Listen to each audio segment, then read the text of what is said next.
Hey everybody, what's up? It's Nick here, and in today's video I'm going to be doing a little response to a video by Mobile Phone 2003, which he talks about his applications that he has on his iPhone. As you can see here, the little video over here. So basically what he does is he shows off all of the applications that he uses on his phone, and he was asking for video responses showing you what apps you use on your phone. So today I'm going to show you all of the apps that I have on my phone. So let's just go ahead and get into focus here. So as you can see, I'm running a jailbroken iPhone 4. I have a custom theme on, which is called Suave HD, which you can download from one of the default repos in Cydia.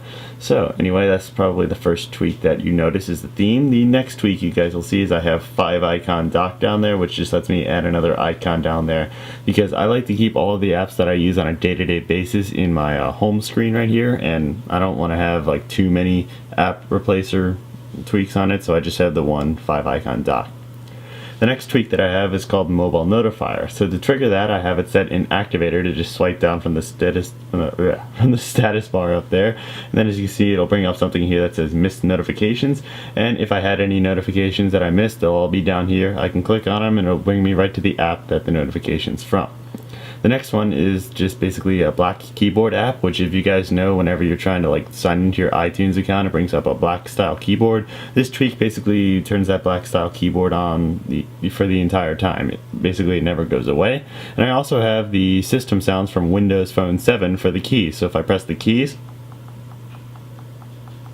I don't know how well you can hear that, but I have the Windows Phone 7 system sounds for the keyboard. Okay, so going through all the applications. I don't have that many applications. I used to have a bunch more, but I recently removed them because there's a whole bunch of applications that I just don't use. So let's go through the top. The top is just Camera, App Store, Photos, and YouTube. Default apps that they all come on the phone. I'm stuttering a lot, but I just don't know what to say, so I'm sorry about that. The next one is Tweetbot, which is my Twitter client of choice, basically. I was using Usphora or Osphora, or however you say it, but I switched over to Tweetbot because I like the interface that it has, and it has a bunch of different interactive sounds whenever you go ahead and interact with something. It's a very nice application. I definitely suggest you check that out. Next one's Facebook. We all know what Facebook is. The next one is the New York Times application, which is a newspaper reading application. I currently have the free version, which means I don't have any subscriptions to anything, which means that I can only view the top threads, but I use this to go ahead and keep up with what's going on in the news. Next one's the calendar. We all know what the calendar is. The next one is My AT&T, which just lets me go ahead and view my account with AT&T to see if I haven't gone over my data usage. Settings, we all know settings. But if I go in there, I actually have the custom SMS tones from Portal 2 from the Adventure Sphere. I believe I did a video showing you guys the custom tones from the Space Sphere, but this one's from the Adventure Sphere. And here's my SMS tone. If you had underwear and a butt, I'd pull your underwear right up your butt. And that's pretty much it. A harmless little I'd pull your underwear right up your butt thing. So yeah, the next one's Tumblr, which is just the basic blogging application. So whenever I want to post something to Tumblr, it's always right there. The next one's Opera Mini. It's a really nice mobile web browser. I only use it because I really hate Safari on the iPhone and I just wanted a different experience. Next one's Cydia. It basically explains itself. It's how you install jailbroken apps. Next one, Google Plus. Basically, I just got a Google Plus account. I don't really use it that much, but I try to view stuff and post on it, but I don't really use it that much. I just kind of have it there. The next one is A-Note, or Awesome Note, I believe it is, and I used to use that as my main note-taking application because I take a lot of notes because I can't remember a lot of stuff. But now I use Evernote down here as my main note-taking application, and the only thing I use A-Note for is to like set off alarms so that I know when to do something, because I believe with A-Note you can set it as a to-do list, and then you can use it to like set an alarm in case you need to remind yourself of something. The next one's M&T Bank, which I use to manage my checking account. Very self-explanatory. And then down here, besides Evernote, it's basically your standard phone, mail, messages, and iPod. On the next screen right here, we have stuff that I don't really use that much because all of the stuff that I use day to day is over here on the first page. But the top one's Spotify. If you guys know, Spotify just came to America, but I only have the free version, so I don't really use it that much anyway. The next is Daily Booth, which I don't really use at all anymore.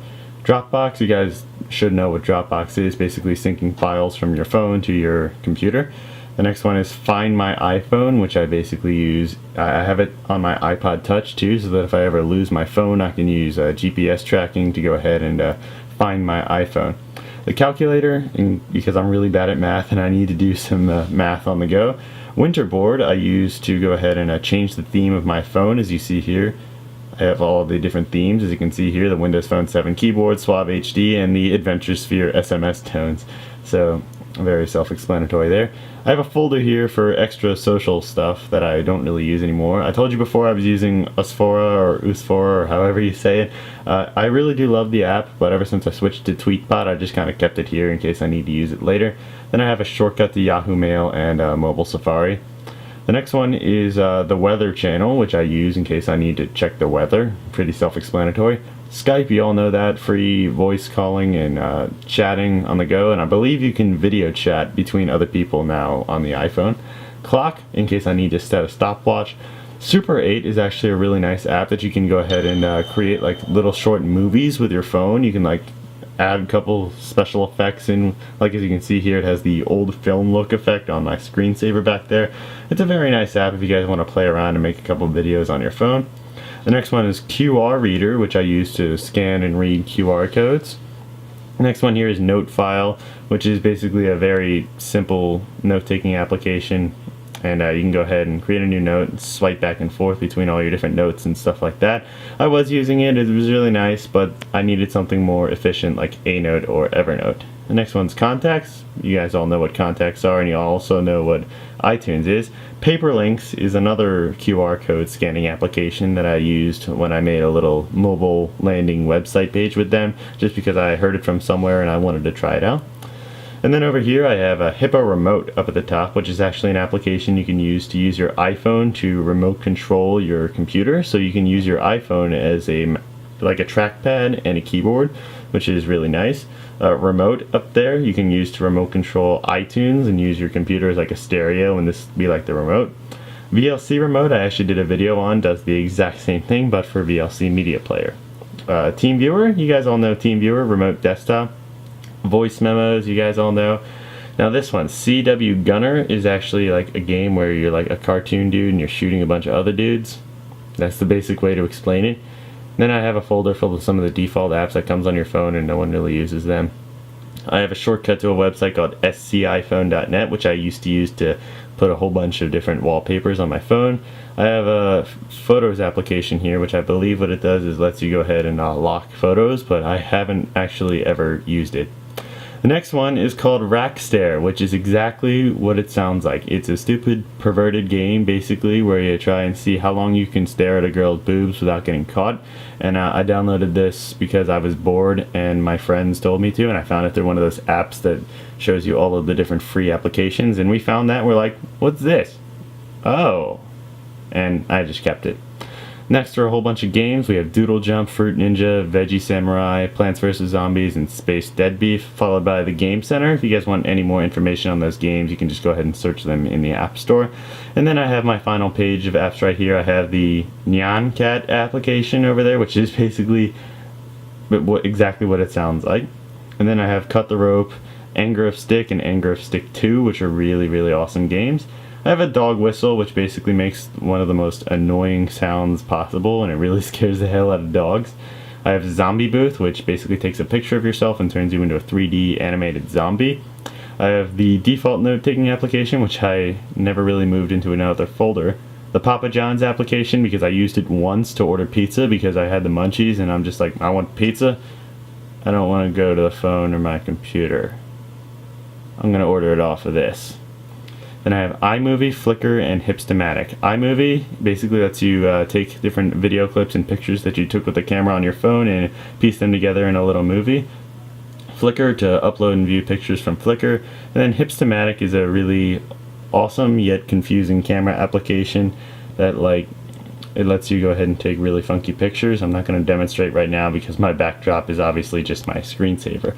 But that is pretty much all the applications that I have on my phone right now. It's a jailbroken iPhone 4, and those are all the applications that I have on there. So anyway, this has been my little video response to Mobile Phone 2003's video, which let me just bring it up right here. If you guys want to go ahead and watch this video, I'll probably post the link in the description. If not, this video will be listed as a video response. I hope you guys enjoyed this video. Thank you for watching, and I'll see you guys in the next one. Goodbye.